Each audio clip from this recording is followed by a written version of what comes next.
Oh.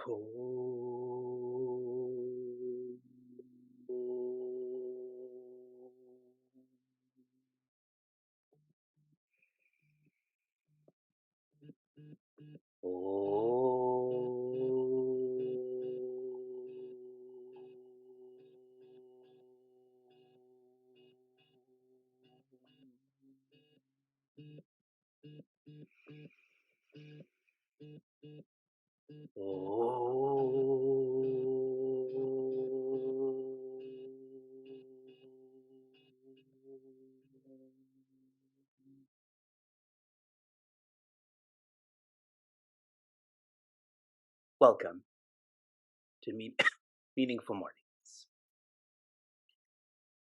Think of all of the associations that you know about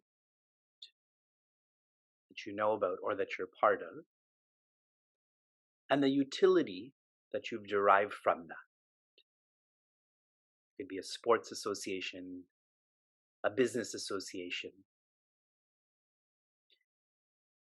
We always explore, as you think, so you develop. But where does that thinking come from? That thinking comes from association. As you associate, so you think, so you develop. And that is the importance, the impact of our community. This too is an association. And this association ideally is changing how we're thinking. All of chapter 10 is very overt in changing how we think about diversity. And as you think, so you develop. When we are only tuned into diversity, what comes with that is comparisons, competition, insecurity. Throughout Srimad Bhagavad Gita, the consistent message has been there is only consciousness. And if there is a creator, if there is creation, the source of that is consciousness. I'm sharing it again. Consciousness, period. If I'm feeling that there's more than consciousness, from consciousness, what has been expressed is the creator. And if there's a creator, then there's creation. Please reflect on the implication of consciousness. Only consciousness. The nature of consciousness, infinity, they're synonyms, is to be. Infinity doesn't do. Consciousness doesn't create. Infinity consciousness is being. In a recent workshop I shared with you, infinity consciousness is.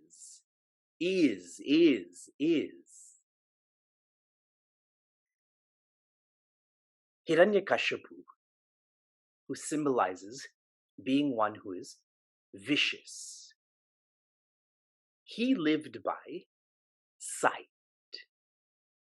And so what did he see? He saw the pillar. When one lives by sight, one only lives by diversity. Like I shared, there's comparisons, there's competition, there's insecurity. His incomparable child, Prahlada, who is not vicious, but rather is virtuous, he never saw the pillar. He felt the infinity, the consciousness. And that's why he was fearless. It didn't matter what his father did to him. He had a smile on his face. In chapter 10 of Srimad Bhagavad Gita, The framework that Sri Krishna is presenting is, I'll put it at the bottom, like the foundation. Krishna. Krishna as if. I'm saying as if because that's only our relative small perspective. Krishna as if expresses as yoga. In this chapter, what was shared is that yoga is his power. His power and he have to be different. And yoga then expresses as vibhuti, and vibhuti expresses as bhuti. Bhuti means creation. Now that's chapter 10. I'll zoom into verse 41, using words that we've been using more commonly.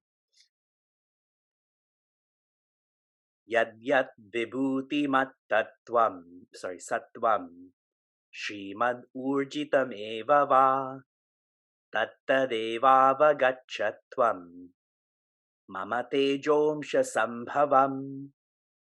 The translation: whatever that is glorious, prosperous, and powerful in any being, that know you to be a manifestation of a part of my splendor. Using terminology we've been using more regularly in this verse, infinity. Infinity period, infinity only. Yet we don't feel that. So some of infinity as expressed as God. And some of God as expressed as the greatest. And some of the greatest is expressed as the great. It's important to know these frameworks because they provide for us the trajectory for our reflection. We have to identify, where are we right now? Am I only immersed in the great? I have to go deeper than that. We began chapter 10 on Friday, October 7th, when I started sharing insights on verse 1. We will complete chapter 10 on Sunday, December 11th, tomorrow. That is 25 days in October, 23 days in November, and 11 days in December. We have been able to reflect on chapter 10 for 59 days. I was reviewing my notes. We explored chapter 10 in the Vedanta course in 10 days. We started on May 13th and finished on May 22nd. So in the Vedanta course, we reflected on this for 10 days. In our community, we've been able to reflect on this. You have reflected on this, yes? For 59 days. On the final day of the Happiness series, the dynamics was facilitated by our crew. Our crew that has been serving for 6 years.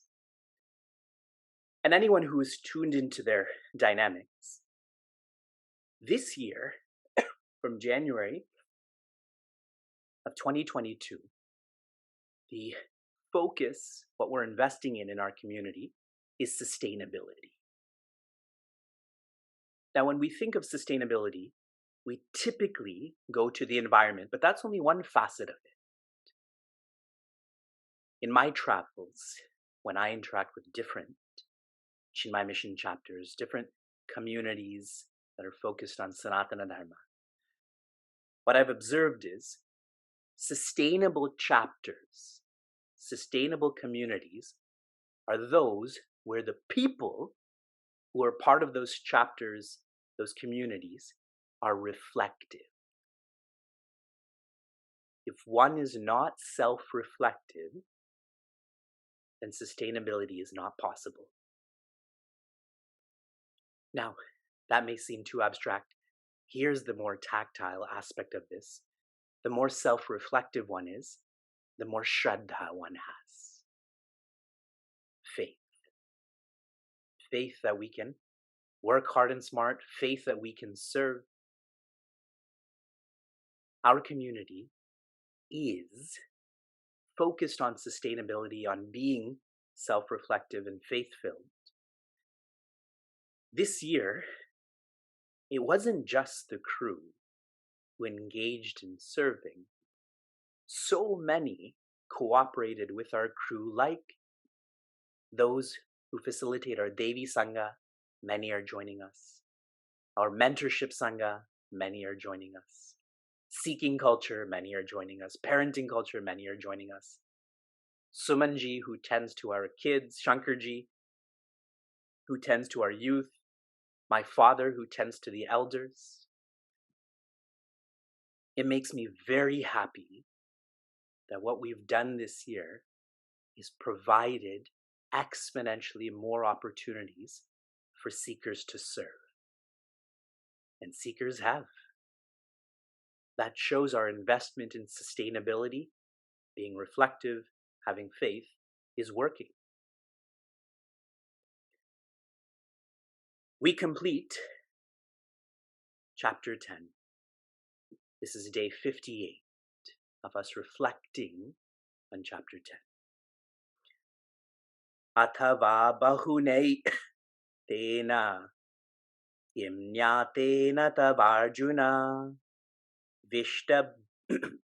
vishtabhyaham idam kritsnam ekam shena stito jagat. These final verses are similar in thought. Shri Krishna is summarizing this because he changes very actively how he's going to teach in the next chapter. Key word in the first quarter is bahuna. Bahuna in English is diversity. The second quarter, nyatena, which means no.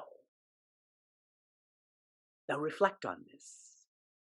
Whenever there's a teaching of no, you should know this, you should know that, the automatic implication of that is that there's more than meets the eye, more than my experience. So Shri Krishna shares diversity, but then he says no, K-N-O-W. So he's telling Prince Arjuna that there is more than diversity. What is that more? The key word in the third quarter is aham.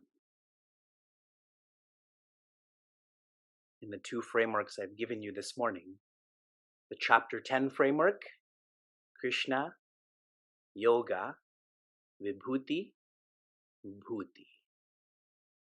What's more than diversity? Krishna.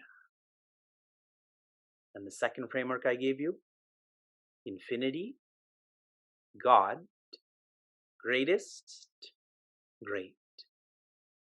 Aham is infinity. Even your final aham, which means I, the I-ness that has always been with you, that which is unchanging, is infinite. Your ego is not like that. Mind is not like that. Body is not like that.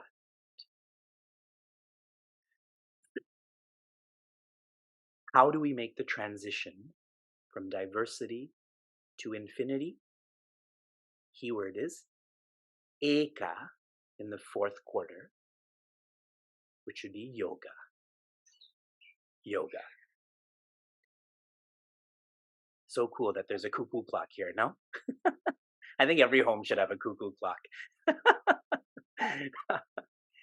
To try to practice going from that diversity to unity. If you remember, some weeks ago, I had facilitated a workshop on the foundation of diversity is unity.